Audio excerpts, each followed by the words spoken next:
Saat acara kumpul keluarga dari suamiku, tiba-tiba ibu mertua melempar wajahku dengan kain lap kotor dan mendorongku sampai terjatuh. Bahkan kepalaku membentur sudut meja dan darah mulai mengalir.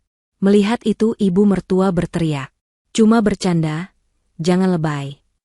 Malam itu juga, suami membawaku ke rumah sakit. Saat dokter memeriksa hasilnya, wajahnya langsung pucat panik dan memanggil polisi, karena apa yang dia lihat mengungkap sebuah fakta yang mengejutkan. Sebelum ceritanya dimulai, silakan tulis di kolom komentar dari daerah mana saja teman-teman yang menonton cerita ini. Jangan lupa like dan subscribe agar channel ini bisa semakin berkembang dan bisa mempersembahkan cerita yang lebih menarik lagi. Suasana di ruang tamu rumah besar itu begitu riuh rendah oleh gelak tawa dan denting sendok beradu dengan piring porselen. Aroma masakan lezat menguar ke seluruh penjuru ruangan, bercampur dengan wangi parfum mahal yang dikenakan oleh para tamu undangan. Hari itu adalah acara kumpul keluarga besar dari pihak suami Fatia, sebuah tradisi tahunan yang seharusnya menjadi ajang silaturahmi yang hangat dan penuh kasih sayang. Namun, bagi Fatia, acara ini tidak ubahnya seperti ujian mental yang harus ia hadapi dengan senyuman palsu dan kesabaran seluas samudra. Sejak pagi buta, wanita berhijab itu sudah sibuk di dapur, membantu para asisten rumah tangga menyiapkan hidangan, seolah-olah dirinya adalah bagian dari pekerja di rumah itu dan bukan menantu sah pemilik rumah. Keringat dingin mulai membasahi pelipisnya yang tertutup kain hijab, namun ia tidak berani mengeluh. Ia tahu betul bahwa satu keluhan kecil saja akan menjadi bahan bakar bagi ibu mertuanya untuk menyulut api pertengkaran. Di ruang tengah, duduklah ibu Diah bak seorang ratu yang dikelilingi oleh para dayang-dayang. Wanita parubaya itu tampak begitu mencolok dengan perhiasan emas yang melingkar di leher dan pergelangan tangannya. Ia tertawa lepas, memamerkan gigi-giginya yang rapi saat menceritakan liburan terbarunya ke luar negeri kepada sanak saudara yang mendengarkan dengan tatapan kagum. Sesekali, matanya melirik ke arah dapur dengan tatapan tajam dan penuh penilaian, seolah sedang mengawasi kinerja seorang bawahan yang tidak becus. Haris, suami Fatia, sedang berada di halaman belakang, mengobrol dengan sepupu-sepupunya tentang bisnis dan hobi, meninggalkan Fatia sendirian menghadapi tekanan mental di dalam rumah utama. Fatia tidak menyalahkan suaminya. Haris adalah lelaki yang baik, namun ia seringkali terlalu naif dan tidak menyadari betapa ibunya sendiri kerap memperlakukan istrinya dengan cara yang sangat halus namun menyakitkan. Fatia menarik napas panjang, mencoba menenangkan detak jantungnya yang berpacu cepat karena kelelahan. Mbok Nah, pembantu senior di rumah itu, menatap Fatia dengan pandangan iba. Wanita tua itu ingin sekali menyuruh Fatia beristirahat. Namun ia tahu bahwa ibu dia akan marah besar jika melihat menantunya duduk santai sementara tamu masih banyak yang meminta tambah minuman. Dengan langkah gontai, Fatia mengangkat nampan berisi gelas-gelas sirup dingin yang baru saja ia tuang. Beban di tangannya terasa berat, namun beban di hatinya jauh lebih menekan.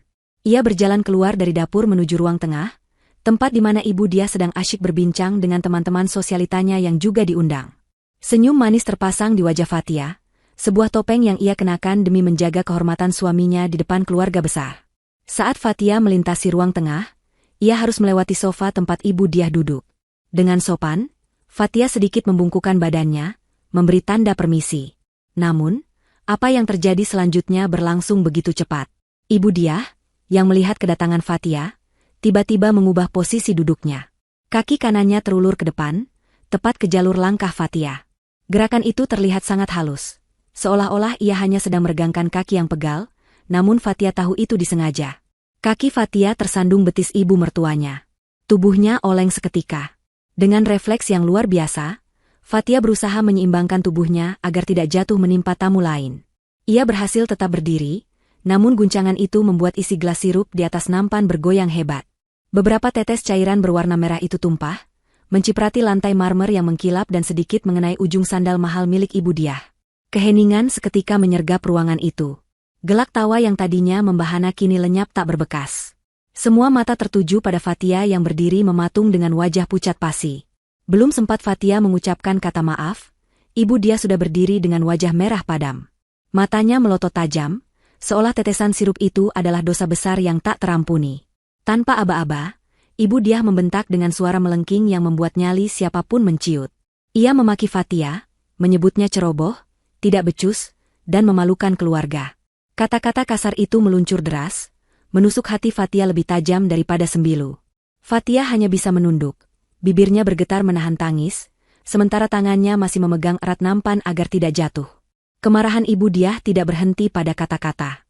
Ia melihat ke sekeliling, mencari sesuatu untuk melampiaskan kekesalannya. Matanya menangkap sebuah ember berisi air kotor di sudut ruangan, bekas pel yang belum sempat dibawa pergi oleh pembantu. Di bibir ember itu, tersampir sebuah kain lepel berwarna hitam, kotor, berminyak, dan berbau apek.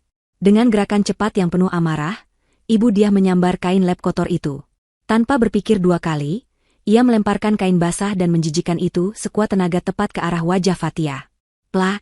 Suara kain basah menghantam wajah Fatia terdengar begitu nyaring di tengah keheningan ruangan. Cairan kotor dan berbau busuk dari kain itu merembes membasahi wajah cantik Fatia, menodai jilbab bersihnya, dan masuk ke sela-sela matanya. Rasa perih yang aneh mulai menjalar di kulit wajahnya, bukan sekadar rasa sakit akibat benturan kain, melainkan rasa panas yang menyengat. Fatia terkesiap, menjatuhkan nampan yang dipegangnya. Gelas-gelas pecah berantakan di lantai, menciptakan suara gaduh yang mengerikan. Fatia mengangkat tangannya, berusaha membersihkan kotoran yang menutupi pandangannya dengan panik. Air mata mulai bercampur dengan air kotoran pel di wajahnya. Namun, siksaan itu belum berakhir. Melihat Fatia yang sibuk membersihkan wajah, Ibu Diah justru merasa semakin di atas angin. Ia melangkah maju, mendekati menantunya yang sedang tidak berdaya karena pandangannya terhalang. Dengan kedua tangannya, Ibu Diah mendorong bahu Fatia sekuat tenaga. Dorongan itu begitu keras dan tiba-tiba. Fatia yang sedang kehilangan keseimbangan dan licin karena tumpahan sirup di lantai, tidak mampu menahan tubuhnya. Ia terhuyung ke belakang dengan cepat. Tubuh Fatia meluncur tak terkendali. Di belakangnya, berdiri sebuah meja hias dari kayu jati yang kokoh dengan sudut yang tajam. Kepala Fatia menghantam sudut meja itu dengan suara benturan yang tumpul namun mengerikan. Duk! Fatia menjerit tertahan, lalu tubuhnya merosot ke lantai. Rasa sakit yang luar biasa meledak di kepalanya, seolah ribuan jarum menusuk otaknya secara bersamaan. Pandangannya menggelap sesaat, lalu kembali dengan bayangan yang kabur dan berputar. Ia merasakan cairan hangat mengalir deras dari pelipisnya, turun melewati pipi, bercampur dengan kotoran dari kain pel, dan menetes membasahi jilbabnya yang kini berubah warna menjadi merah pekat. Darah segar terus mengucur, menciptakan genangan kecil di lantai marmer yang dingin. Para tamu undangan terpekik ngeri. Beberapa wanita menutup mulut mereka dengan tangan, tidak percaya dengan apa yang baru saja mereka saksikan. Suasana pesta yang tadinya meriah kini berubah menjadi horor. Ibu Diah, yang menyadari bahwa tindakannya mungkin sedikit berlebihan karena melihat darah yang begitu banyak, terdiam sejenak. Namun, ego dan kesombongannya tidak membiarkan ia terlihat bersalah. Ia memaksakan sebuah tawa canggung, tawa yang terdengar sumbang dan mengerikan di telinga siapapun yang mendengarnya. Dengan suara lantang, ia berteriak kepada Fatia yang terkapar tak berdaya. Ah, gitu aja nangis. Cuma bercanda, jangan lebay kamu. Seru Ibu Diah sambil mengibaskan tangannya, seolah darah yang mengalir dari kepala menantunya hanyalah saus tomat. Bangun. Jangan bikin malu keluarga dengan akting murahanmu itu. Fatia mencoba membuka matanya, namun rasa sakit di kepala dan rasa panas di kulit wajahnya membuatnya sulit untuk fokus. Dunia di sekelilingnya terasa berputar. Suara Ibu Diah terdengar menjauh, bergema seperti berada di dalam terowongan. Ia merasa napasnya sesak, dan kesadaran mulai meninggalkannya perlahan. Dalam kekaburan pandangannya, ia melihat Ibu Diah masih berdiri dengan angkuh, tidak ada sedikit pun raut penyesalan di wajah wanita itu. Justru, sebuah senyuman tipis dan dingin terukir di sana, senyuman kepuasan yang membuat bulu kuduk merinding. Tepat pada saat itulah, pintu penghubung antara ruang tengah dan halaman belakang terbuka lebar. Haris masuk dengan wajah ceria, berniat mengambil minuman dingin. Namun, senyum di wajahnya lenyap seketika saat matanya menangkap pemandangan di hadapannya. Ia melihat pecahan gelas berserakan, lantai yang basah, dan yang paling membuatnya hancur. Istrinya tergeletak di lantai dengan wajah penuh kotoran hitam dan darah yang terus mengalir deras dari kepalanya. Wajah Haris memucat. Jantungnya seakan berhenti berdetak. Ia berlari menerobos kerumunan tamu, tidak peduli menabrak siapapun yang menghalanginya. Ia menjatuhkan dirinya di samping Fatia, mengangkat kepala istrinya ke pangkuannya. Tangannya gemetar hebat saat menyentuh darah yang hangat dan lengket itu. Fatia, sayang, bangun, teriak Haris histeris. Ia menatap wajah istrinya yang mulai membiru. Lalu, dengan mata yang nyalang penuh amarah, ia mendongak menatap ibunya yang masih berdiri di sana. Apa yang terjadi, Bu? Apa yang ibu lakukan padanya? Ibu Diah mendengus pelan, melipat tangannya di dada. Istrimu itu yang ceroboh. Ibu cuma bercanda melempar lep, dia malah menjatuhkan diri. Lebay sekali dia, Riz. Biasa, orang kampung memang suka cari perhatian. Bercanda? Suara Haris meninggi, urat-urat lehernya menonjol keluar. Air mata mulai mengalir di pipinya. Ibu bilang ini bercanda? Lihat darah ini, Bu. Lihat istriku. Ini bukan bercanda, ini gila. Haris tidak mempedulikan lagi tatapan para tamu atau bisik-bisik tetangga. Yang ada di pikirannya hanyalah menyelamatkan nyawa wanita yang paling dicintainya. Ia segera menyelipkan tangannya ke bawah tubuh Fatia, mengangkatnya dengan sisa tenaga yang ia miliki. Fatia mengerang lirih, matanya terpejam rapat, napasnya semakin pendek dan putus-putus. Haris merasakan tubuh istrinya semakin dingin. Ketakutan yang amat sangat menyergap hatinya. Ia harus segera membawa Fatia pergi dari neraka ini, sebelum terlambat. Mobil sedan milik Haris melesat membelah jalanan kota yang cukup padat sore itu. Mesin mobil menderu kencang, dipacu hingga batas maksimal kemampuannya. Haris mencengkeram setir dengan tangan yang masih gemetar, buku-buku jarinya memutih karena tekanan yang begitu kuat. Di kursi penumpang sampingnya, Fatia terbaring lemas dengan sandaran kursi yang sudah direbahkan maksimal. Haris telah membalut luka di kepala Fatia dengan kemeja luarnya, namun darah masih terlihat merembes menembus kain itu, menciptakan noda merah yang semakin meluas. Wajah Fatia tampak mengerikan, sebagian tertutup noda hitam dari kain pel, dan kulit di sekitarnya terlihat memerah dan melepuh secara tidak wajar. Setiap detik terasa seperti berjam-jam bagi Haris. Pikirannya berkecamuk antara panik, marah, dan rasa bersalah yang mendalam.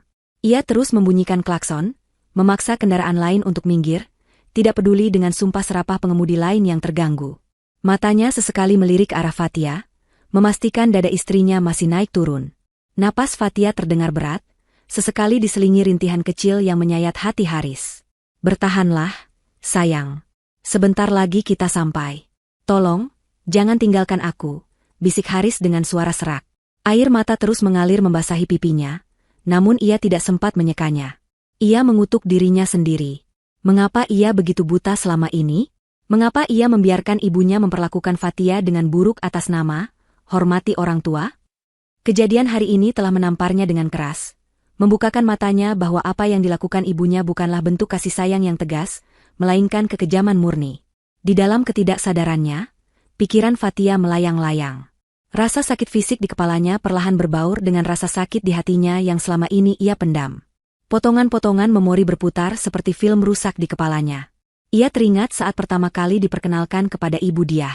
Tatapan merendahkan itu, sindiran halus tentang pakaiannya yang sederhana, dan komentar pedas tentang latar belakang keluarganya yang bukan dari kalangan berada. Kamu yakin mau nikah sama dia, Haris? Dia tidak selevel dengan kita. Lihat saja jilbabnya, model pasar begitu. Suara ibu dia terngiang jelas di ingatan Fatia. Ingatan lain muncul saat makan malam keluarga bulan lalu.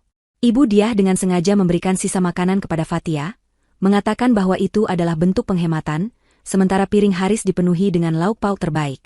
Fatia juga teringat bagaimana ibu dia selalu membanding-bandingkannya dengan Mila, anak teman arisannya. Mila yang cantik, kaya, modis, dan tidak berhijab. Coba kamu seperti Mila, pasti Haris lebih bangga membawamu ke pesta. Begitu kata ibu dia setiap kali melihat penampilan Fatia. Fatia selalu menelan semua hinaan itu demi Haris, demi keutuhan rumah tangganya. Ia berpikir bahwa dengan kesabaran, hati batu mertuanya akan luluh. Namun, hari ini membuktikan bahwa ia salah. Kesabarannya justru dianggap sebagai kelemahan, dan kebaikannya dibalas dengan darah. Haris membanting setir ke kiri, memotong jalur bus untuk masuk ke area instalasi gawat darurat rumah sakit. Mobil berhenti dengan decitan ban yang menyakitkan telinga tepat di depan pintu lobi UGD. Tanpa mematikan mesin, Haris melompat keluar dan berteriak memanggil petugas medis. Tolong! Istri saya terluka parah. Tolong dokter! Teriak Haris histeris. Suaranya menggema di lobi rumah sakit, membuat para pengunjung dan perawat menoleh kaget. Beberapa perawat pria segera berlari membawa brankar dorong. Haris dengan hati-hati mengangkat tubuh Fatia dari dalam mobil dan membaringkannya di atas brankar. Saat melihat kondisi wajah Fatia yang penuh kotoran dan darah, serta luka menganga di pelipisnya, para perawat itu tampak terkejut namun segera bertindak profesional. Mereka mendorong brankar itu dengan cepat masuk ke ruang penanganan, meninggalkan Haris yang berdiri terpaku dengan tangan dan baju yang berlumuran darah istrinya. Sementara itu, di rumah besar ibu dia, suasana pesta masih berlanjut meskipun sedikit canggung. Para tamu yang tersisa berbisik-bisik membicarakan kejadian tadi. Namun, Ibu Diah dengan kemampuan manipulasi yang luar biasa, berusaha mengalihkan perhatian. Ia duduk kembali di sofa, meminum tehnya dengan tenang seolah tidak terjadi apa-apa.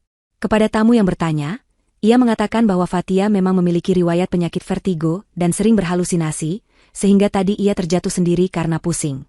Ia bahkan menambahkan bumbu cerita bahwa Fatia sengaja menjatuhkan diri untuk mendapatkan perhatian Haris yang akhir-akhir ini terlalu sibuk bekerja.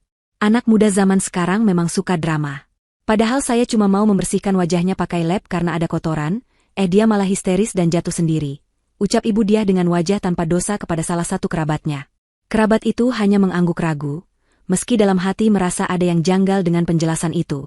Ibu Diah merasa posisinya aman. Ia yakin Haris akan kembali padanya dan meminta maaf, seperti yang selalu terjadi sebelumnya. Ia yakin uang dan pengaruhnya bisa menutupi segalanya. Kembali ke rumah sakit, Haris duduk di ruang tunggu dengan gelisah. Ia tidak bisa duduk diam. Ia mondar-mandir di depan pintu ruang tindakan, sesekali mengintip lewat kaca kecil di pintu namun tidak bisa melihat apa-apa karena terhalang tirai. Pikirannya dipenuhi dengan doa. Ia berjanji pada Tuhan, jika Fatia selamat, ia akan membawanya pergi jauh dari rumah ibunya. Ia tidak akan membiarkan siapapun, termasuk ibu kandungnya sendiri, menyentuh sehelai rambut pun dari istrinya lagi. Waktu berlalu begitu lambat. 30 menit terasa seperti 30 tahun. Haris meremas tangannya sendiri, mencoba mengusir rasa takut yang mencekik. Tiba-tiba, pintu ruang tindakan terbuka. Seorang dokter pria paruh baya keluar dengan masker yang masih menggantung di lehernya. Wajah dokter itu terlihat sangat serius dan tegang. Berbeda dengan ekspresi dokter pada umumnya yang biasanya tenang saat memberikan kabar. Haris segera menghampiri dokter itu. "Dok, bagaimana keadaan istri saya?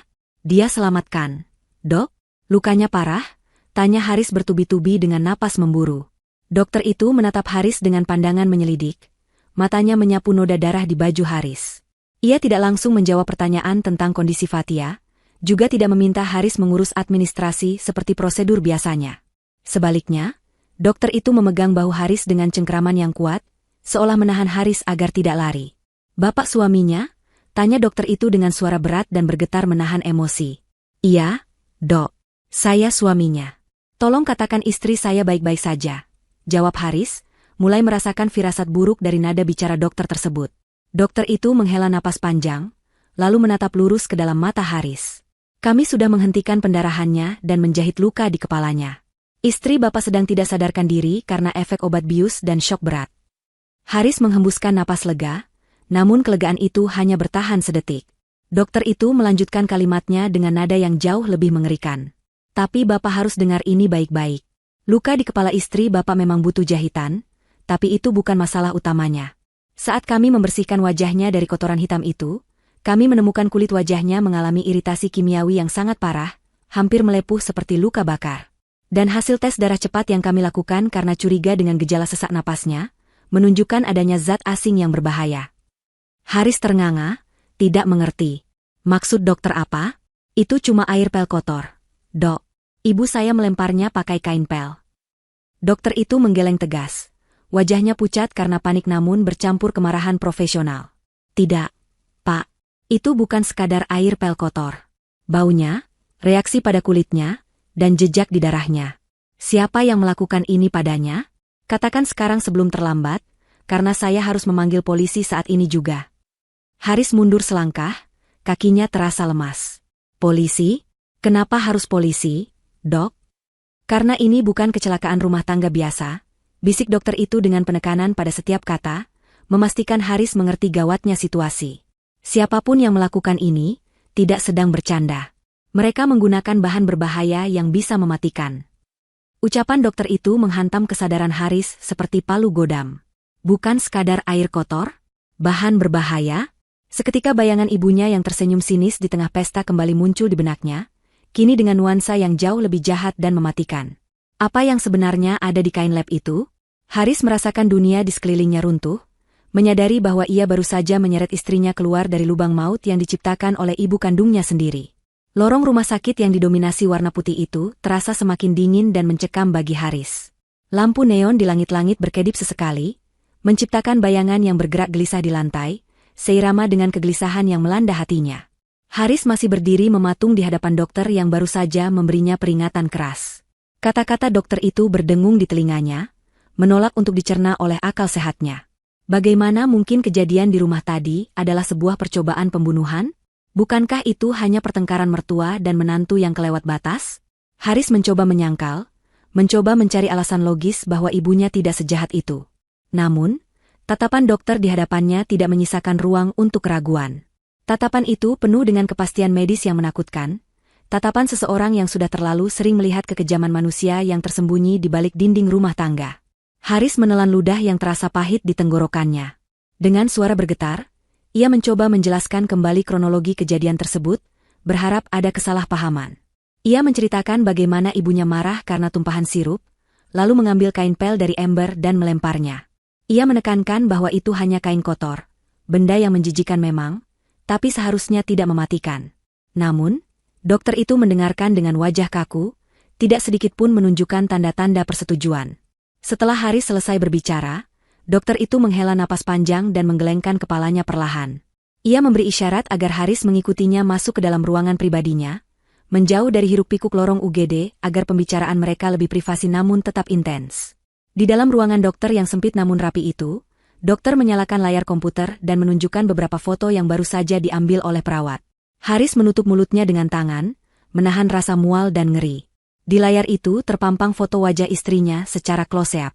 Kulit wajah Fatia yang biasanya mulus dan bersih, kini terlihat merah membara, bengkak, dan di beberapa bagian kulitnya mengelupas seperti terkena air panas. Itu bukan sekadar iritasi akibat air kotor atau gesekan kain kasar. Itu adalah luka bakar kimiawi. Dokter menunjuk bagian tepi jilbab Fatia dalam foto itu, di mana kainnya terlihat memudar warnanya dan seratnya rapuh. Tanda bahwa cairan yang mengenainya bersifat korosif atau sangat keras. Dokter itu kemudian memutar kursinya menghadap Haris, menatap lurus ke dalam mata suami yang sedang hancur itu. Ia menjelaskan bahwa bau yang menyengat dari tubuh Fatia bukan hanya bau air comberan. Tim medis mencium aroma tajam yang khas, aroma bahan kimia pertanian yang sangat pekat. Karena kecurigaan itu, dokter segera memerintahkan tes darah dan analisis residu pada kulit Fatia. Hasil sementara sudah keluar, dan hasilnya jauh lebih buruk dari dugaan awal. Di dalam sampel cairan yang menempel di kulit wajah dan meresap ke pori-pori Fatia, ditemukan kandungan pestisida jenis organofosfat dengan konsentrasi tinggi, dicampur dengan zat pembersih lantai yang mengandung asam kuat. Campuran ini sangat berbahaya, bisa menyebabkan kerusakan saraf, kebutaan permanen jika mengenai mata, dan keracunan sistemik jika terhirup atau tertelan dalam jumlah tertentu. Haris merasa kakinya tidak lagi menijak bumi. Ia merosot duduk di kursi pasien, kepalanya terasa pening. Pestisida? Asam pembersih lantai? Ibunya menyimpan barang-barang itu di gudang belakang yang terkunci rapat. Tidak mungkin barang-barang berbahaya itu secara tidak sengaja masuk ke dalam ember pel di ruang tengah, kecuali ada seseorang yang sengaja menuangkannya ke sana. Fakta ini menghantam Haris dengan brutal. Ibunya tidak sedang membersihkan lantai. Ibunya telah menyiapkan senjata kimia itu, menunggu saat yang tepat untuk digunakan. Dan sasaran tembaknya adalah Fatia, wanita yang selama ini diam dan menunduk patuh di hadapannya. Namun, kejutan mengerikan malam itu belum berakhir.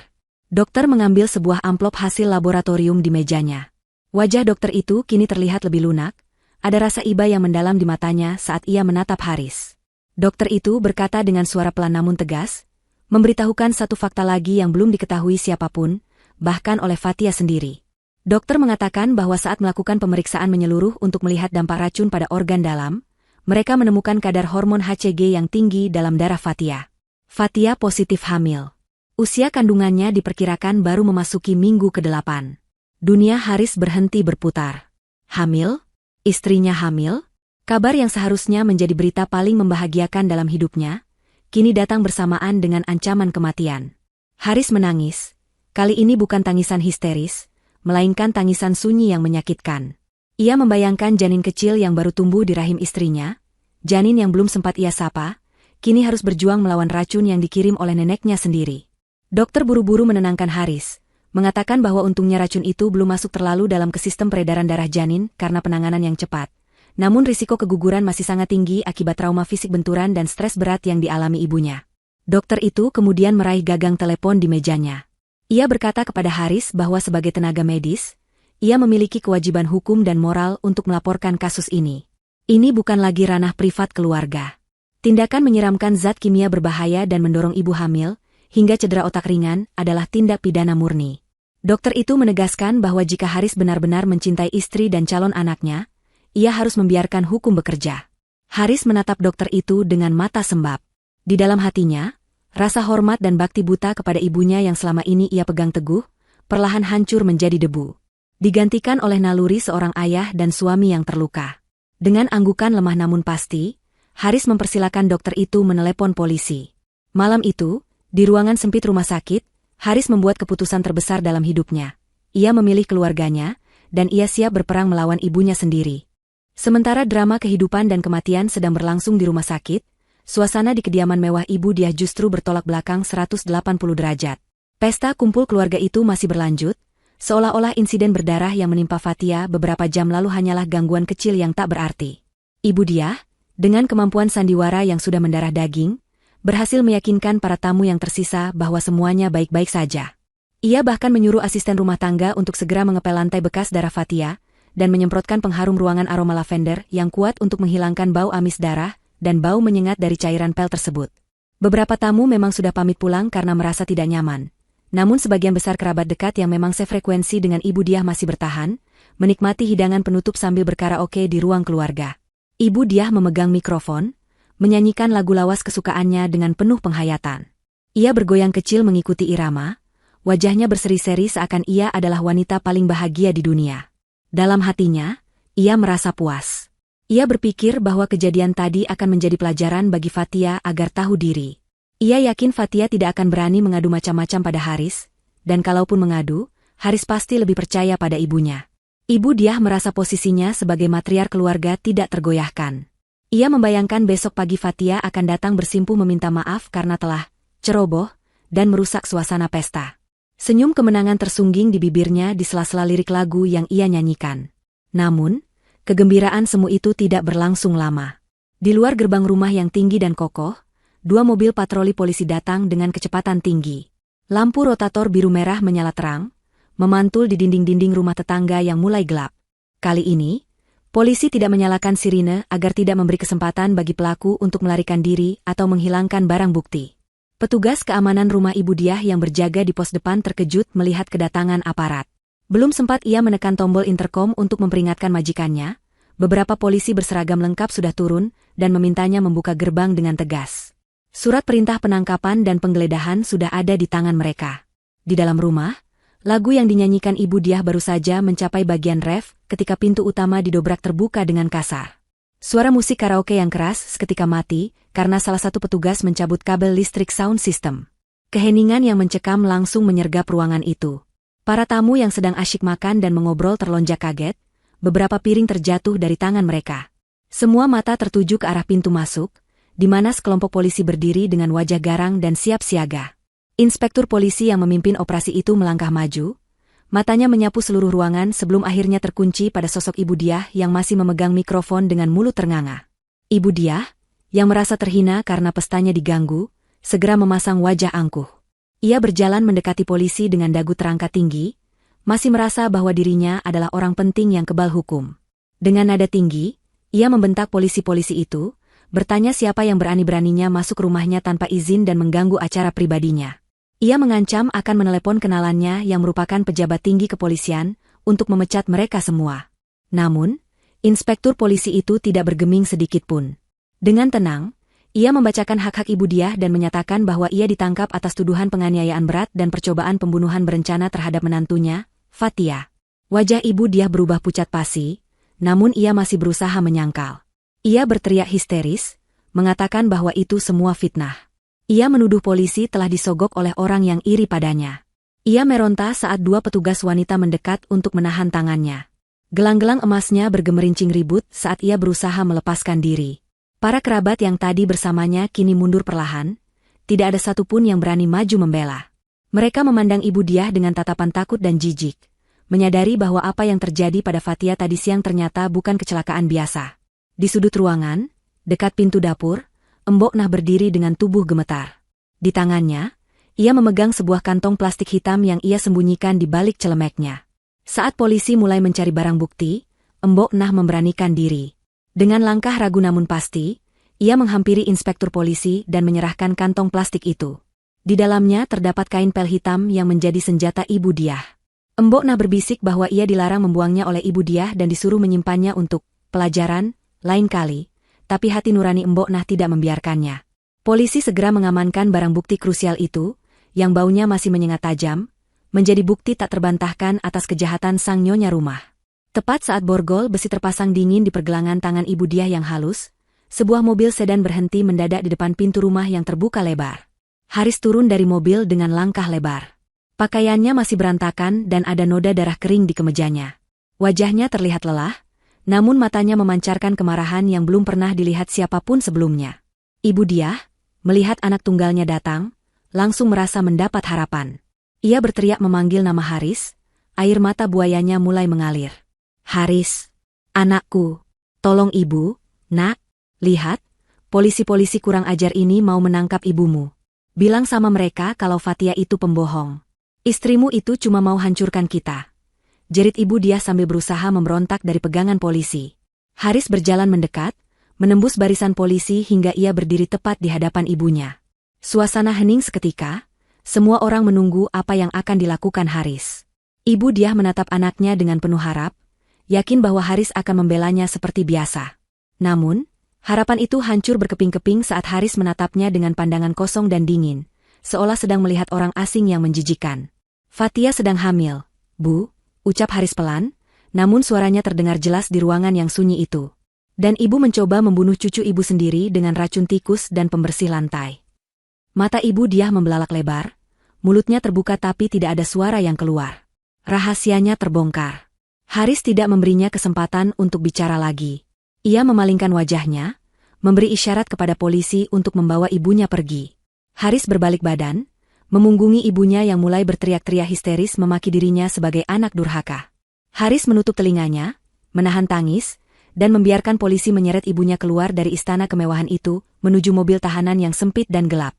Malam itu, pesta keluarga berakhir dengan sirene polisi yang meraung-raung, menandakan runtuhnya dominasi ibu dia untuk selamanya. Cahaya matahari pagi yang pucat menerobos masuk melalui celah tirai jendela kamar rawat inap, menyinari wajah Fatia yang masih terlihat lemah. Bau khas obat-obatan dan antiseptik memenuhi ruangan itu, menggantikan bau amis darah dan kotoran yang semalam begitu menyengat. Fatia mengerjap-ngerjapkan matanya perlahan, berusaha menyesuaikan penglihatannya dengan cahaya di sekitarnya. Kepalanya masih terasa berat, berdenyut nyeri setiap kali ia mencoba menggerakkannya sedikit saja. Perban tebal membalut bagian atas kepalanya, menutupi sebagian dahi hingga ke belakang telinga.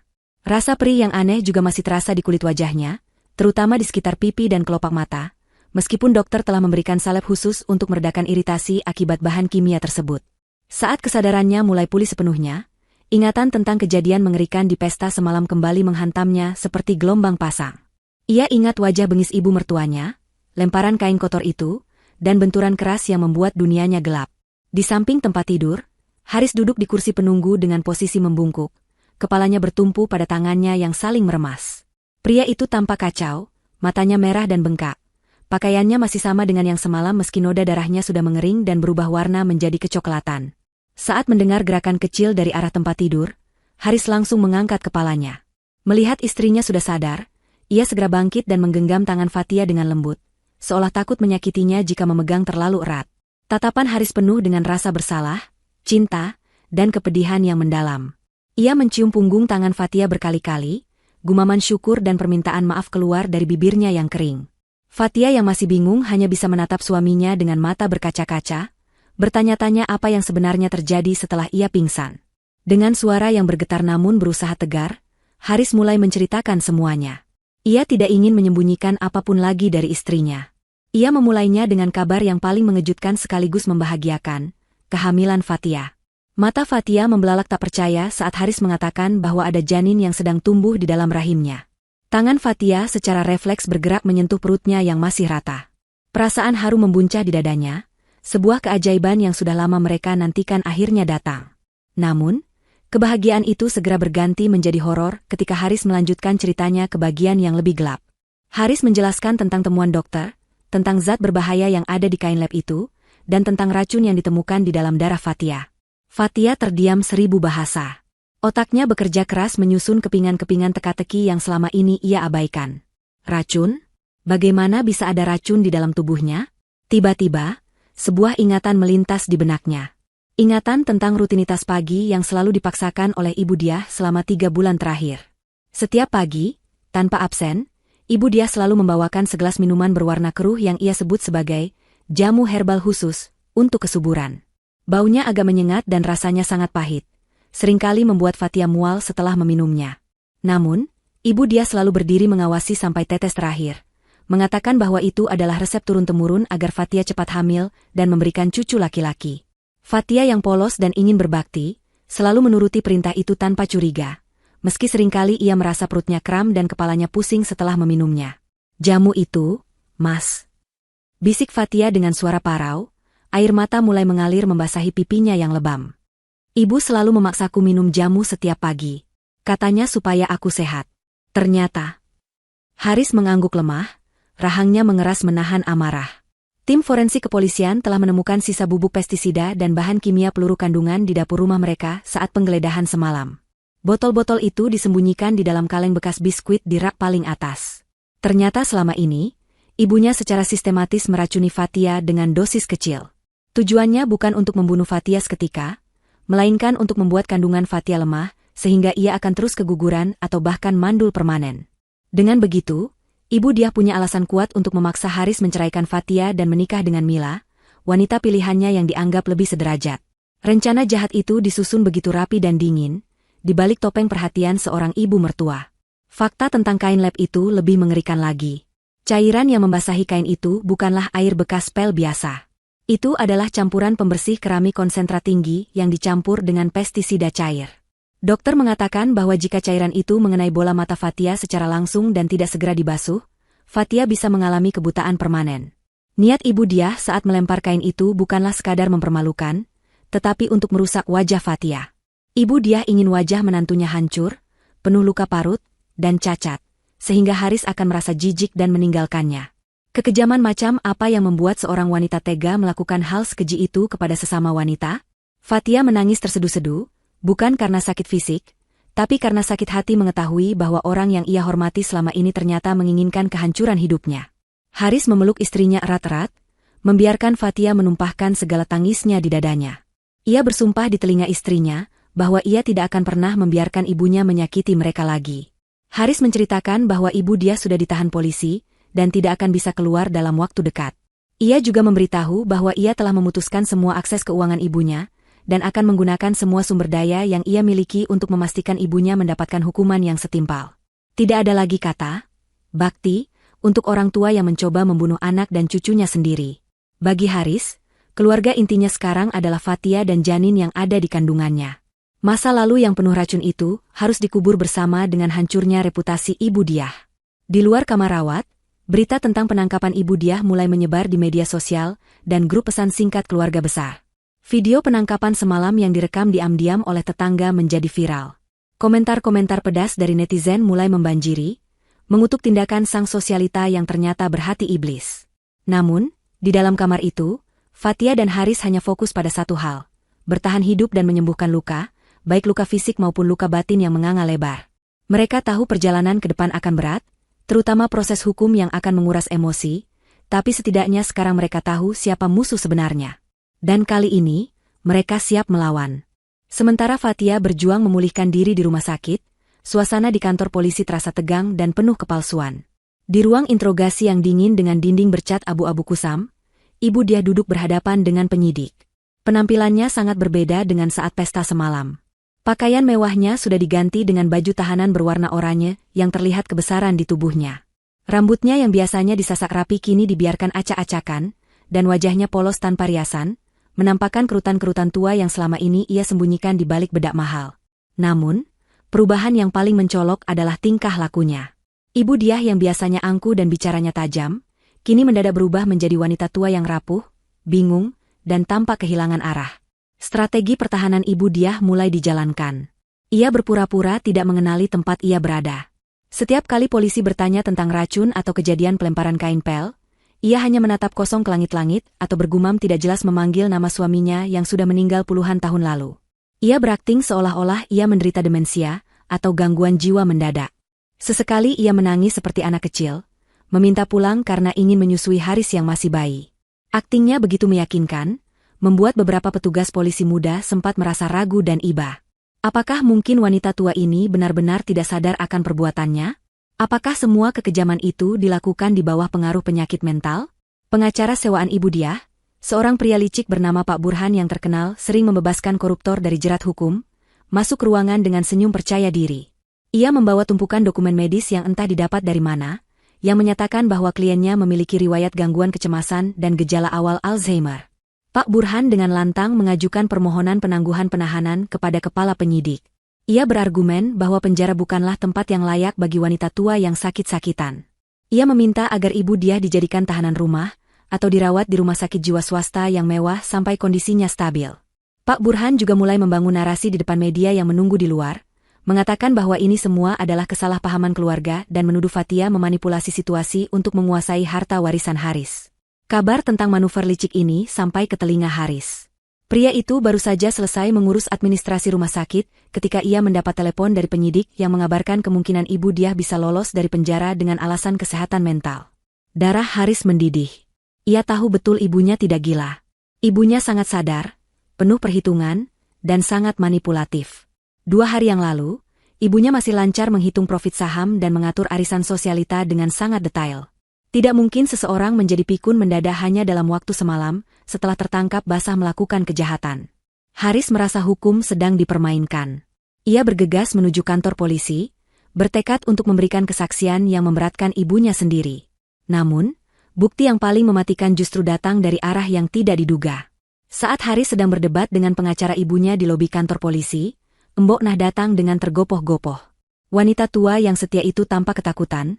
Ia terus menoleh ke belakang seolah takut ada yang mengikutinya. Di tangannya yang keriput, ia menggenggam erat sebuah flash disk kecil berwarna merah. Mbok Nah menghampiri Haris dengan mata berkaca-kaca. Dengan suara berbisik, ia mengaku bahwa selama ini ia tahu rencana jahat Ibu Diah, tapi ia terlalu takut untuk bicara karena diancam akan dibunuh keluarganya di kampung. Namun, melihat kondisi Fathia yang hamil dan hampir buta, hati nurani Mbok Nah tidak bisa lagi diajak kompromi.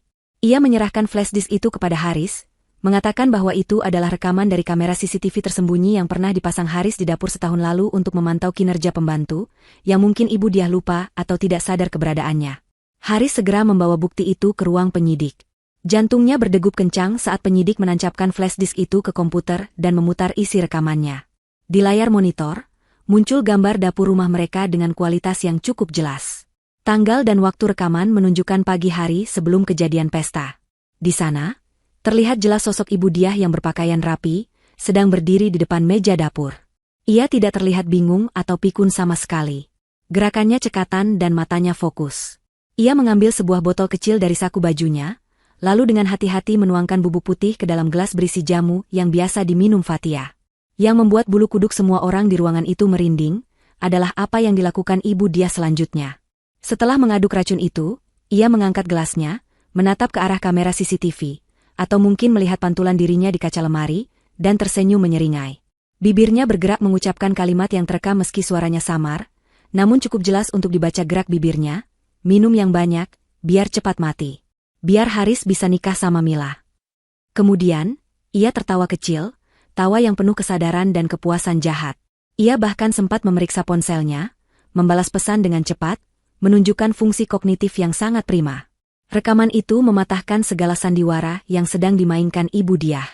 Tidak ada tanda-tanda demensia, tidak ada kebingungan. Yang ada hanyalah niat jahat yang terencana dengan matang dan eksekusi yang dingin. Penyidik dan Haris terdiam menatap layar. Pengacara Pak Burhan yang ikut menonton, wajahnya langsung pucat dan kehilangan kata-kata. Bukti ini terlalu kuat dan telak. Sandiwara, nenek tua yang malang, itu hancur seketika. Haris mengepalkan tangannya hingga buku-buku jarinya memutih. Rasa sedih karena kehilangan sosok ibu kini, sepenuhnya berganti menjadi tekad baja untuk memenjarakan wanita di dalam video itu. Wanita itu bukan lagi ibunya, melainkan monster yang mencoba merenggut segalanya darinya. Dengan bukti baru ini, status penahanan Ibu Diah dinaikkan. Permohonan penangguhan penahanan ditolak mentah-mentah.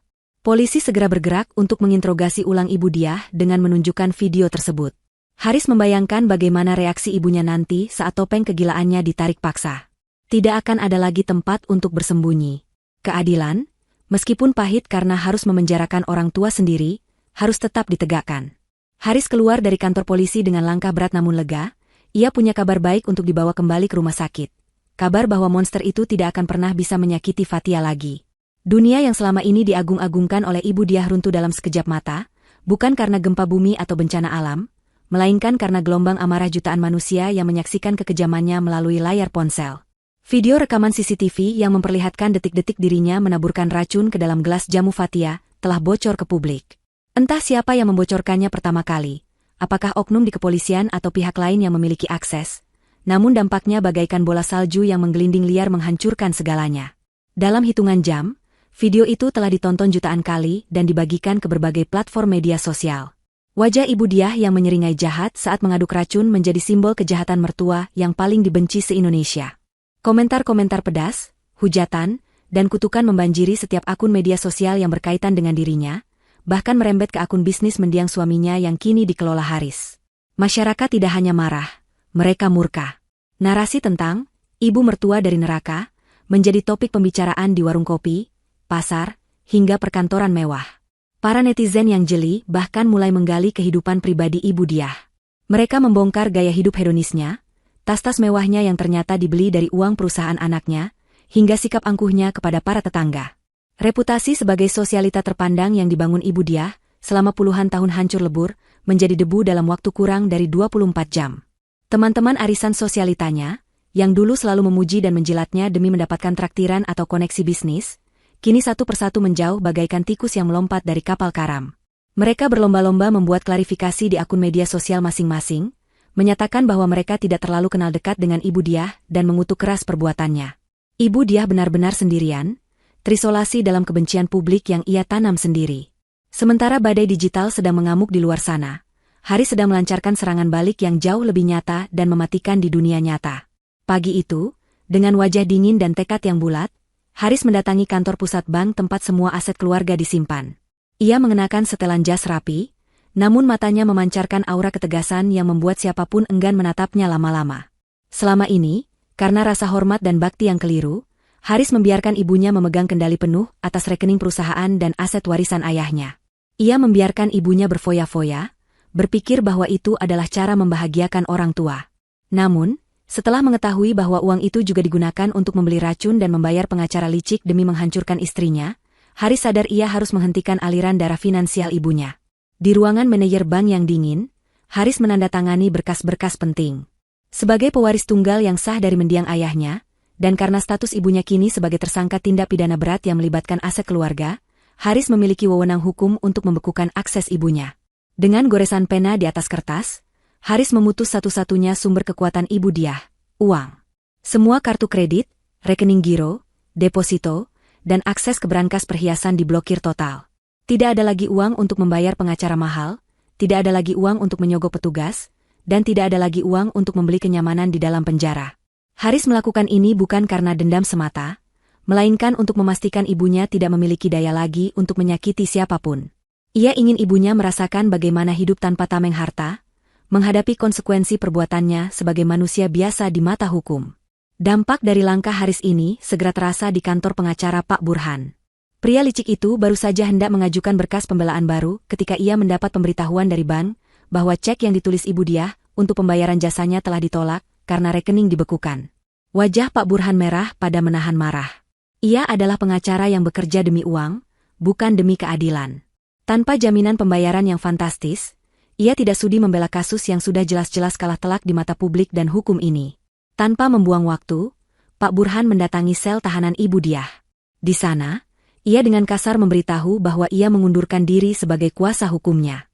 Ia melempar berkas-berkas kasus ke lantai sel, meninggalkan Ibu Diah yang ternganga tak percaya. Ibu Diah berteriak memanggilnya, menjanjikan akan membayar 2 kali lipat nanti, tapi Pak Burhan tidak menoleh lagi. Ia tahu kapal itu sudah tenggelam, dan ia tidak mau ikut mati konyol di dalamnya.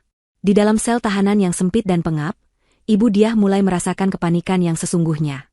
Ia mencoba menelepon teman-temannya melalui wartel yang disediakan untuk tahanan, namun tidak ada satupun yang mengangkat teleponnya. Nomor-nomor yang dulu selalu sedia 24 jam untuknya, kini tidak bisa dihubungi atau langsung memutus panggilan begitu mendengar suaranya. Ia mencoba menghubungi Mila, wanita muda yang ia gadang-gadang sebagai menantu impiannya, berharap Mila mau membantunya atau setidaknya menyampaikan pesan pada ayahnya yang pejabat. Namun, jawaban yang ia dapatkan sungguh menyakitkan. Mila justru telah memblokir nomornya dan membuat postingan di media sosial yang mengatakan bahwa ia bersyukur tidak jadi menikah dengan Haris, karena memiliki ibu mertua psikopat.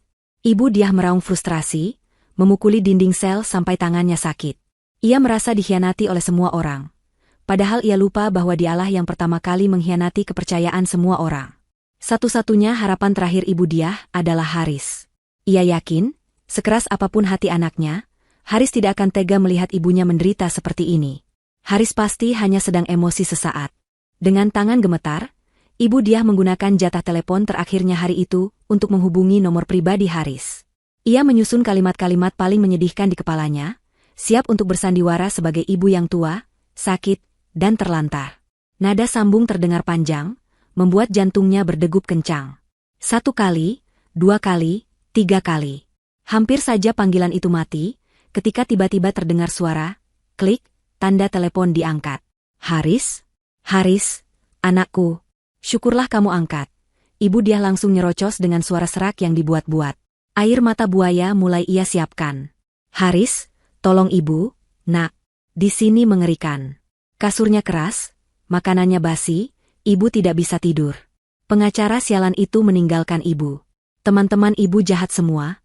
Cuma kamu harapan ibu, nak. Tolong cabut laporan ini. Ibu janji akan berubah. Ibu akan sayang sama Fatia. Kita bisa mulai lagi dari awal, ya? Tolong transfer uang buat ibu sewa pengacara baru, nak. Kamu tidak kasihan sama ibumu yang sudah melahirkanmu ini. Ibu Diah berhenti sejenak untuk mengambil napas, menunggu jawaban Haris. Ia mengharapkan suara Haris yang luluh, atau setidaknya bentakan marah yang masih menunjukkan kepedulian. Namun, yang terdengar dari seberang sana hanyalah keheningan. Tidak ada suara Haris. Ibu Diah mengerutkan kening, bingung. Haris? Kamu dengar ibu kan? Halo? Tiba-tiba, terdengar suara aneh dari telepon. Bukan suara manusia, melainkan suara ritmis yang cepat dan kuat. Duk-duk, duk-duk, duk-duk. Suara itu terdengar seperti suara kuda berlari, namun lebih bergema dan basah. Ibu Diah terdiam, mencoba mencerna suara apa itu. Suara itu terus berlanjut selama hampir 1 menit penuh, mengisi keheningan di antara mereka dengan irama kehidupan yang murni. Itu adalah suara detak jantung bayi dari alat USG yang sedang ditempelkan di perut Fatia. Haris sedang berada di ruang pemeriksaan dokter kandungan saat menerima telepon itu, dan ia memilih untuk menjawab ocehan ibunya dengan satu-satunya hal yang ingin dihancurkan oleh ibunya, bukti kehidupan cucunya yang bertahan. Setelah 1 menit yang terasa abadi, suara detak jantung itu berhenti. Terdengar suara Haris menarik napas panjang, lalu ia berkata dengan nada datar yang menusuk tulang sumsum. Ibu dengar itu? Itu suara jantung anakku. Cucu yang ibu coba bunuh dengan racun tikus. Dia masih hidup, Bu. Dia kuat, tidak seperti neneknya yang pengecut. Haris, tunggu. Ibu bisa jelaskan? Ibu Diah mencoba memotong. Tidak ada yang perlu dijelaskan. Potong Haris tajam. Uang ayah sudah aku bekukan. Rumah akan aku jual setelah kasus selesai. Ibu nikmati saja masa tua ibu di sana. Jangan pernah telepon nomor ini lagi. Aku bukan anak ibu lagi, aku adalah ayah dari anak yang mau ibu bunuh. Klik. Sambungan telepon terputus. Ibu Diah mematung dengan gagang telepon yang masih menempel di telinganya. Suara tututut yang monoton terdengar, seperti palu godam yang menghantam sisa-sisa harapannya. Tubuhnya merosot ke lantai yang dingin. Untuk pertama kalinya dalam hidupnya, Ibu Diah menangis bukan karena sandiwara, tapi karena ketakutan yang amat sangat. Ia sadar, ia telah kalah telak. Ia tidak hanya kehilangan harta dan status, tapi ia telah kehilangan darah dagingnya sendiri. Di luar sana, dunia terus berputar, dan Haris telah memilih untuk melanjutkan hidup tanpa dirinya. Malam itu, di sudut penjara yang gelap, Ibu Diah meringkuk kedinginan, dihantui oleh suara detak jantung cucunya yang menjadi mimpi buruk bagi nuraninya yang telah mati.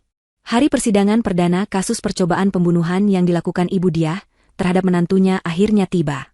Gedung pengadilan negeri pagi itu tampak jauh lebih ramai dari biasanya.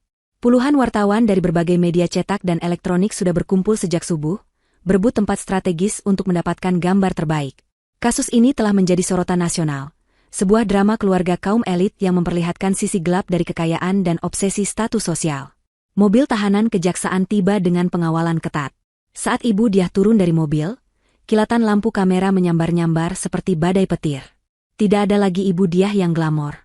Ia mengenakan rompi tahanan berwarna merah, tangannya diborgol, dan wajahnya ditutupi masker medis, mencoba menyembunyikan rasa malunya, atau mungkin rasa takutnya, dari tatapan menghakimi orang-orang yang berkerumun di balik pagar pembatas.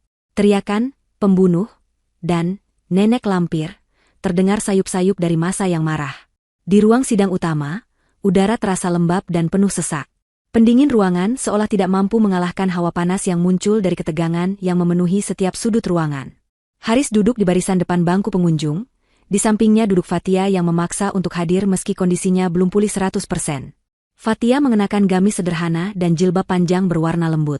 Di pelipis kanannya, masih menempel perban putih yang kontras dengan kulit wajahnya yang kini memiliki bercak-bercak kemerahan bekas luka bakar kimia yang sedang dalam proses penyembuhan. Meski fisiknya terlihat rapuh, sorot mata Fatia memancarkan ketenangan yang luar biasa. Ia menggenggam tangan suaminya erat-erat, menyalurkan kekuatan satu sama lain. Kehadiran Fatia di sana bukan untuk membalas dendam, melainkan untuk mencari keadilan bagi dirinya dan janin yang hampir saja kehilangan nyawa. Hakim mengetuk palu 3 kali, menandakan sidang dimulai. Jaksa penuntut umum, seorang pria parubaya dengan kacamata tebal dan reputasi tanpa kompromi, membacakan dakwaan dengan suara lantang dan jelas.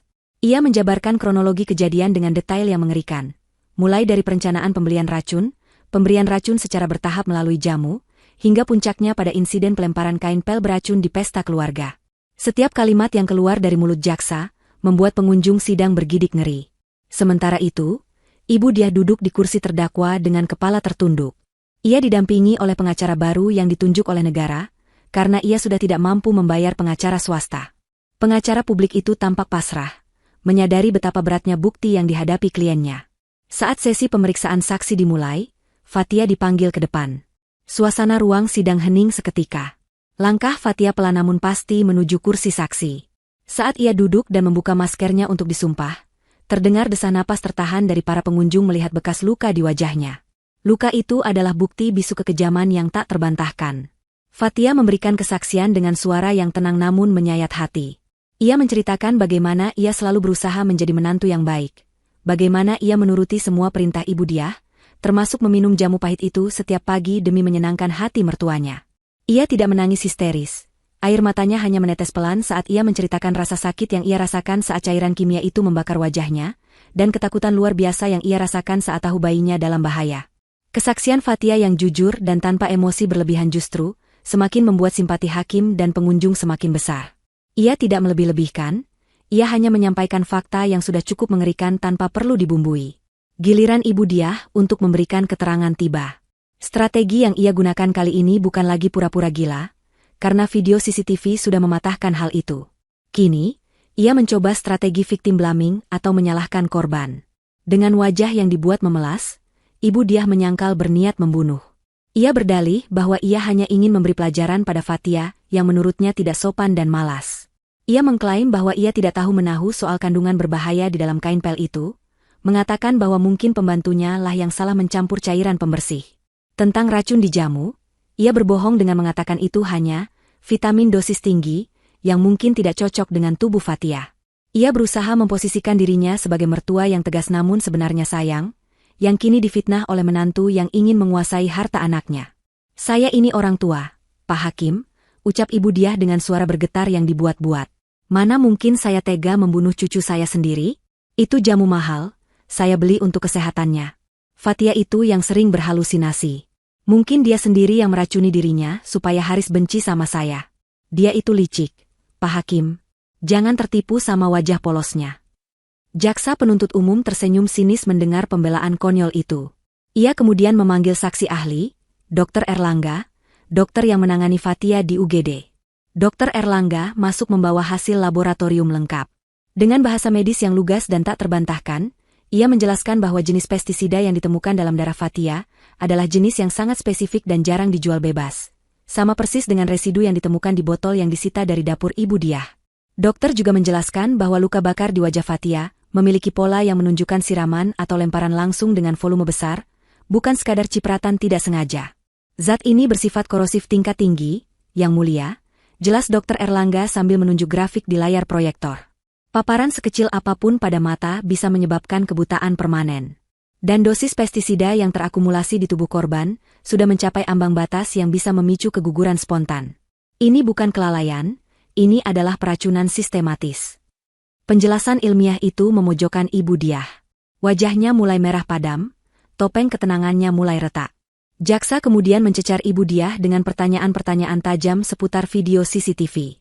Jaksa memutar ulang video saat Ibu Diah tersenyum menyeringai setelah menuang racun. Jika itu hanya vitamin, saudara terdakwa, tanya jaksa dengan suara menggelegar, mengapa Anda tersenyum seperti itu? Dan mengapa Anda bergumam, biar cepat mati? Siapa yang Anda ingin matikan dengan vitamin? Itu cuma bercandaan, elak Ibu Diah panik. Saya bicara sendiri. Bercanda tentang kematian menantu Anda, desak jaksa semakin mendekat. Anda terobsesi menjodohkan anak Anda dengan wanita lain bernama Mila, bukan? Anda menganggap Fatia penghalang. Akui saja, Anda memang berniat menyingkirkannya. Tekanan di ruang sidang mencapai puncaknya. Ibu Diah merasa seperti tikus yang terpojok oleh kucing. Ia melihat ke arah Haris, berharap ada pembelaan, tapi Haris menatapnya dengan tatapan jijik yang sama seperti saat di kantor polisi. Ia melihat Fatia yang duduk tenang dengan bekas luka di wajahnya, seolah mengejek kekalahannya. Rasa malu, marah, dan ego yang terluka bercampur menjadi satu bom waktu yang siap meledak. Pertahanan dirinya runtuh. Kontrol emosinya hilang. Tiba-tiba, Ibu Diah berdiri dari kursinya, menggebrak meja terdakwa dengan keras. Ia menunjuk wajah Fatia dengan jari telunjuk yang gemetar karena amarah. Iya, memang aku yang lakukan. Puas kalian? Teriak Ibu Diah histeris, suaranya menggema ke seluruh penjuru ruangan hingga membuat semua orang terlonjak kaget. Harusnya dia mati saja. Dia itu parasit. Dia tidak pantas buat anakku. Dia cuma orang kampung miskin yang merusak keturunan ningratku. Harusnya racun itu mematikan janinnya sekalian biar tidak lahir darah kotor dari rahimnya. Aku cuma mau menyelamatkan Haris dari perempuan pembawa sial ini. Keheningan yang mencekam menyusul teriakan itu. Hakim, jaksa, pengacara, bahkan wartawan terdiam 1000 bahasa. Pengakuan itu keluar begitu saja. Jujur, telanjang, dan mengerikan. Ibu Diah baru saja menggali kuburannya sendiri di depan hukum. Ia terengah-engah, dadanya naik turun, matanya melotot liar. Namun sedetik kemudian, ia menyadari apa yang baru saja ia katakan. Ia melihat wajah-wajah ngeri di sekelilingnya. Ia melihat hakim yang menggelengkan kepala sambil mencatat sesuatu dengan tegas. Ia melihat Haris yang memeluk Fatia yang menangis ketakutan. Ibu Diah merosot kembali ke kursinya, tubuhnya lemas seketika. Ia sadar, ia telah kalah. Tidak ada lagi alibi, tidak ada lagi sandiwara. Kata-katanya sendiri telah menjadi vonis yang tak bisa ditarik kembali. Ruang sidang kembali riuh oleh bisik-bisik dan suara ketukan tombol kamera wartawan, yang merekam momen kehancuran sang antagonis. Keadilan sudah menemukan jalannya, bukan melalui bukti canggih semata, tapi melalui kesombongan pelaku itu sendiri. Suasana di ruang sidang pengadilan negeri hari itu terasa begitu berat dan mencekam, seolah udara di dalamnya telah disedot keluar dan digantikan oleh ketegangan yang menyesakkan dada. Setelah pengakuan histeris Ibu Diah yang mengguncang seluruh hadirin, persidangan berlanjut dengan agenda pembacaan putusan oleh majelis hakim. Ibu Diah duduk di kursi pesakitan dengan tubuh merosot, wajahnya pucat pasi tanpa sisa-sisa keangkuhan yang dulu menjadi ciri khasnya. Matanya menatap kosong ke arah meja hakim, sementara tangannya yang keriput gemetar di atas pangkuan, memainkan ujung rompi tahanan berwarna merah yang kini menjadi identitas barunya. Di belakangnya, puluhan pasang mata pengunjung sidang menatap punggungnya dengan tatapan menghakimi, seolah ribuan jarum menusuk kulitnya. Tidak ada lagi teman sosialita yang datang mendukung, tidak ada keluarga yang membela. Ia benar-benar sendirian di tengah lautan manusia yang membencinya. Hakim ketua, seorang pria parubaya dengan wibawa yang membuat nyali ciut, membetulkan letak kacamatanya sebelum mulai membacakan lembar putusan yang tebal. Suaranya bergema melalui pengeras suara, tegas dan tanpa keraguan. Hakim menguraikan satu persatu fakta hukum yang telah terbukti di persidangan. Mulai dari perencanaan jahat pembelian racun pestisida, manipulasi psikologis terhadap korban, hingga tindakan kekerasan fisik yang mengakibatkan cacat permanen berupa bekas luka bakar dan ancaman terhadap nyawa janin. Hakim menekankan bahwa tindakan terdakwa bukan sekadar emosi sesaat, melainkan sebuah kejahatan terencana yang dilakukan dengan kesadaran penuh dan hati yang dingin. Pengakuan terdakwa di sidang sebelumnya yang menyatakan harapan agar korban dan janinnya mati, menjadi poin yang memberatkan karena menunjukkan tidak adanya rasa penyesalan yang tulus dari lubuk hati terdakwa. Saat palu hakim terangkat tinggi, jantung Ibu Diah seakan berhenti berdetak. Waktu terasa melambat. Suara ketukan palu itu terdengar seperti dentang lonceng kematian bagi sisa hidupnya.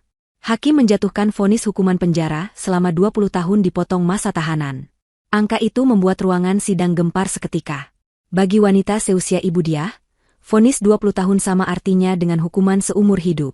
Ia kemungkinan besar akan menghabiskan sisa usianya di balik jeruji besi, menua dan mati di sana tanpa pernah menghirup udara kebebasan lagi.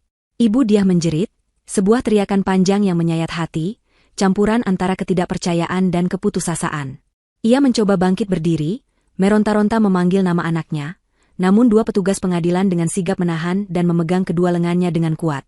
Haris, yang duduk di barisan depan sambil memeluk bahu Fatia, hanya menundukkan kepalanya saat vonis dibacakan. Ada rasa lega yang luar biasa menjalar di dadanya, sebuah beban berat yang selama ini menghimpit paru-parunya akhirnya terangkat. Keadilan telah ditegakkan.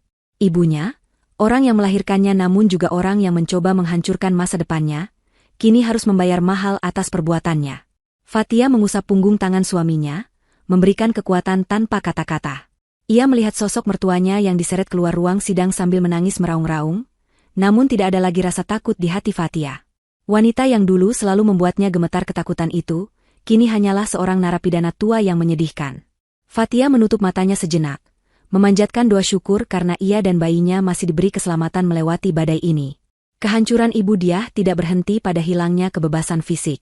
Di luar tembok pengadilan, eksekusi terhadap aset-aset yang selama ini ia banggakan mulai berjalan. Sesuai dengan kesepakatan keluarga dan bukti hukum, bahwa Ibu Diah telah menyalahgunakan dana perusahaan untuk tindak kejahatan, seluruh akses keuangannya dicabut total. Rumah mewah bergaya Eropa klasik yang selama puluhan tahun menjadi simbol status sosialnya, tempat di mana ia sering mengadakan pesta-pesta glamor untuk memamerkan kekayaan, kini telah dipasang papan, dijual. Haris bergerak cepat. Ia tidak ingin menyimpan kenangan buruk di rumah itu. Barang-barang pribadi milik ibunya, mulai dari koleksi tas bermerek, perhiasan berlian, hingga lukisan-lukisan mahal, dikeluarkan dan dilelang. Uang hasil penjualan rumah dan aset-aset tersebut tidak diambil sepeser pun oleh Haris untuk kepentingan pribadi. Ia mendonasikan sebagian besar hasilnya ke yayasan panti asuhan dan lembaga bantuan hukum untuk korban kekerasan dalam rumah tangga, sebagai bentuk penebusan dosa keluarganya. Ibu Diah, yang kini mendekam di sel tahanan sementara sebelum dipindahkan ke lembaga pemasyarakatan, belum menyadari sepenuhnya bahwa ia telah jatuh miskin. Ia masih berhayal bahwa setelah keluar nanti, ia masih bisa kembali ke rumah mewahnya. Namun, kenyataan pahit segera menamparnya saat ia dipindahkan ke sel blok wanita di penjara umum. Mobil tahanan yang membawanya berbau apek dan panas. Sepanjang perjalanan, ia duduk berhimpitan dengan tahanan lain yang menatapnya dengan pandangan sinis. Sesampainya di penjara, ia dipaksa menanggalkan seluruh pakaiannya untuk pemeriksaan, sebuah prosedur yang sangat merendahkan martabatnya sebagai mantan nyonya besar. Pakaian sutra halusnya diganti dengan seragam narapidana berbahan kasar yang gatal di kulit. Tidak ada lagi pelayan yang membawakan air hangat, tidak ada lagi kasur empuk. Yang ada hanyalah lantai semen dingin dan matras tipis yang berbau keringat orang lain. Sel yang ditempati Ibu Diah berukuran sempit, dihuni oleh 5 orang narapidana lainnya. Di sudut ruangan, terdapat lubang WC jongkok tanpa sekat yang menyebarkan bau pesing ke seluruh ruangan. Ibu Diah menutup hidungnya dengan jijik, ia berdiri mematung di dekat pintu jeruji, menolak untuk duduk di lantai yang menurutnya kotor. Sikap angkuhnya ini segera menarik perhatian penghuni sel yang lain. Di pojok ruangan, duduklah Marni, seorang narapidana senior bertubuh gempal dengan tato bunga mawar yang memudar di lengannya. Marni adalah kepala kamar di sel itu, sosok yang ditakuti karena temperamennya yang keras dan kebenciannya pada orang-orang kaya yang sombong. Marni menatap Ibu Diah dari ujung kaki hingga ujung kepala dengan tatapan meremehkan, sambil mengunyah permen karet dengan bunyi yang berisik.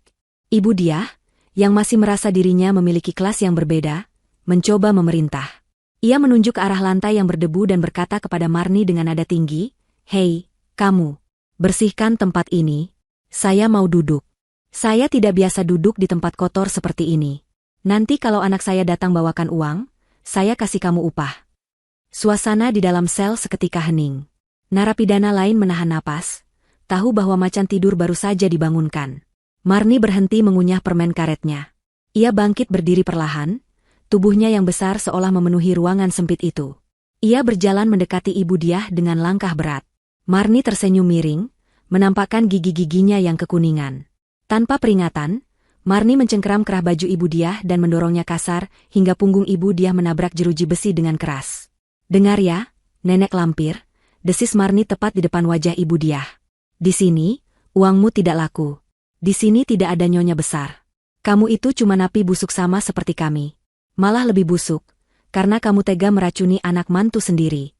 Kami semua sudah nonton beritamu di TV kantin. Jangan kira kami takut sama orang kaya gila hormat sepertimu. Ibu Diah gemetar ketakutan, nyalinya menciut seketika. Saya. Marni melepaskan cengkeramannya, membuat Ibu Diah merosot jatuh ke lantai. Marni kemudian menendang sebuah ember berisi air pel keruh yang ada di dekat kakinya ke arah Ibu Diah. Air kotor itu tumpah membasahi kaki dan sebagian celana Ibu Diah. Marni menunjuk kain pel yang tergeletak basah dan dekil di samping ember itu. Kamu bilang lantai ini kotor? Bagus. Sekarang kamu bersihkan, perintah Marni dengan suara menggelegar. Ngepel, sampai mengkilap. Kalau tidak bersih, jatah makanmu buat kami semua. Ibu Diah terbelalak. Seumur hidupnya, ia tidak pernah memegang kain pel. Itu pekerjaan pembantu, pekerjaan rendahan menurutnya. Ia menggelengkan kepalanya, harga dirinya menolak untuk tunduk. Tidak. Saya tidak mau. Saya sakit. Saya tua. Marni mendengus kasar. Ia tidak suka dibantah. Dengan gerakan cepat, Marni membungkuk dan menyambar kain pel basah yang penuh kotoran dan rambut rontok itu. Tanpa belas kasihan, Marni melemparkan kain pel busuk itu sekuat tenaga tepat ke wajah Ibu Diah. Plak! Sejarah berulang dengan ironi yang menyakitkan. Kain pel basah dan bau itu menghantam wajah Ibu Diah dengan keras. Persis seperti yang dulu ia lakukan kepada Fatia di pesta keluarga. Air comberan masuk ke mulut dan hidung Ibu Diah, membuatnya terbatuk-batuk dan tersedak. Rasa jijik dan terhina yang luar biasa menghantam mentalnya lebih keras daripada rasa sakit fisiknya. Seluruh penghuni sel tertawa terbahak-bahak melihat pemandangan itu. Ibu Diah, sang sosialita yang selalu menjaga citra, kini duduk di lantai penjara dengan wajah tertutup kain pel kotor, ditertawakan oleh para kriminal. Marni berkacak pinggang, menatap puas pada karyanya. Itu rasanya, Nyonya. Enak kan dilempar kain pel? Itu karma buat kamu. Sekarang, bangun dan ngepel. Atau mau aku celupkan kepalamu ke lubang WC? Sambil menangis terseduh-seduh, dengan tangan gemetar dan hati yang hancur lebur, Ibu Diah akhirnya memungut kain pel itu. Ia mulai menggosok lantai semen yang kasar, air matanya menetes bercampur dengan air kotor di lantai. Setiap gerakan tangannya terasa menyakitkan, namun rasa sakit di hatinya jauh lebih parah. Ia menyadari bahwa di tempat ini, ia adalah makhluk paling rendah. Tidak ada Haris yang akan datang menyelamatkannya, tidak ada uang yang bisa membelinya keluar. Ini adalah neraka dunia yang ia ciptakan sendiri, dan ia baru saja melangkah masuk ke lingkaran pertamanya. Di luar sana, matahari mulai terbenam, menandai berakhirnya era kejayaan Ibu Diah dan dimulainya masa kegelapan yang panjang dan sunyi. 7 bulan telah berlalu sejak badai besar itu menghantam kehidupan rumah tangga Haris dan Fatia. Waktu, seperti halnya air sungai yang mengalir tenang, perlahan membasuh luka-luka masa lalu dan membawa kehidupan baru ke permukaan. Mereka kini tinggal di sebuah kota kecil yang berjarak ratusan kilometer dari hiruk-pikuk kota besar tempat tinggal mereka yang lama. Rumah baru mereka tidaklah megah seperti istana Ibu Diah. Itu hanyalah sebuah rumah tipe 45 yang sederhana dengan cat dinding berwarna krem lembut. Namun memiliki halaman depan yang asri penuh dengan bunga-bunga yang ditanam sendiri oleh tangan Fatia. Tidak ada pilar marmer, tidak ada lampu kristal gantung, dan tidak ada perabotan impor yang harganya selangit. Yang ada hanyalah kehangatan yang merambat di setiap sudut ruangan, tawa yang lepas tanpa beban, dan kedamaian yang tak ternilai harganya. Pagi itu, sinar matahari menerobos masuk lewat jendela kamar utama, menyinari sebuah tempat tidur bayi yang terbuat dari kayu jati sederhana. Di dalamnya, seorang bayi laki-laki berusia 1 bulan sedang tertidur pulas dengan mulut sedikit terbuka. Namanya Fathan, sebuah nama yang berarti kemenangan. Kemenangan atas maut, kemenangan atas kejahatan, dan kemenangan cinta kedua orang tuanya. Fatia berdiri di samping tempat tidur bayi itu, menatap putranya dengan tatapan yang penuh takjub. Jari jemari mungil Fathan sesekali bergerak dalam tidurnya, menggenggam udara. Fatia tersenyum lembut, tangannya terulur mengusap pipi gembul bayinya. Hatinya membuncah oleh rasa syukur yang tiada tara. 7 bulan lalu, ia hampir kehilangan nyawa kecil ini karena racun. Namun, kuasa Tuhan jauh lebih besar daripada niat jahat manusia. Fathan lahir dengan sehat, sempurna, dan kuat, tanpa cacat sedikitpun akibat paparan zat kimia masa lalu. Fatia kemudian berjalan menuju meja rias. Ia memandang pantulan dirinya di cermin. Wajahnya kini terlihat lebih segar dan berisi. Namun, Jejak masa lalu itu tidak sepenuhnya hilang. Di pelipis kanannya, tepat di tepi garis di mana jilbabnya menempel, masih terlihat bekas luka parut kemerahan yang samar.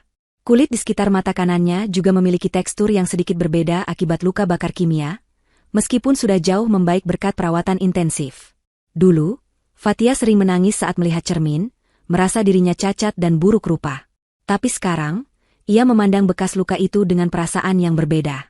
Itu bukan lagi aib, melainkan tanda jasa seorang pejuang.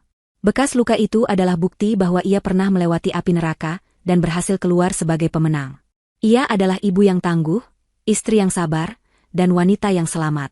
Fathia merapikan jilbabnya, menutupi sebagian bekas luka itu dengan anggun, lalu tersenyum pada dirinya sendiri. Ia cantik, bukan karena kesempurnaan kulitnya, tapi karena kekuatan jiwanya. Di ruang tengah, Haris sedang duduk santai menikmati kopi paginya sambil membaca berita daring di tablet.